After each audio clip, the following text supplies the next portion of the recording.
అందరికీ నమస్కారం. ప్రతి మాసానికి ఒక ప్రత్యేకత ఉన్నట్లే శ్రావణ మాసానికి కూడా ప్రత్యేకత ఉంది.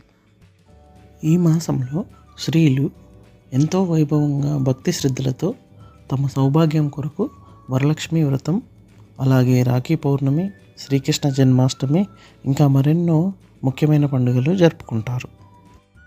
ఈ మాసంకున్న మరొక ప్రత్యేకత ఏమిటంటే, విష్ణుమూర్తి జన్మ నక్షత్రమైన శ్రవణ నక్షత్రం పేరుతో ఉండడం వలన ఈ శ్రావణ మాసంలో ఏ వ్రతాన్ని ఆచరించినా కూడా ఆ లక్ష్మీనారాయణుని అనుగ్రహం మనకు తప్పకుండా ఉంటుంది అని చెప్తారు. 2024లో శ్రావణ మాసం ఆగస్టు 5వ తేదీ నుండి మొదలుకొని సెప్టెంబర్ 3వ తేదీ మంగళవారం రోజు వరకు ఉంటుంది. ఈ సంవత్సరము మనకు 4 శ్రావణ శుక్రవారాలు, 5 శ్రావణ మంగళవారాలు వచ్చాయి. వరలక్ష్మి వ్రతము ఆగస్టు 16వ తేదీన వచ్చింది. సహజంగా వరలక్ష్మి వ్రతము పౌర్ణమి ముందు వచ్చే శుక్రవారం రోజు జరుపుకుంటారు. ఒకవేళ ఆ రోజు కుదరని వారు ఏ శుక్రవారం అయినా జరుపుకోవచ్చు.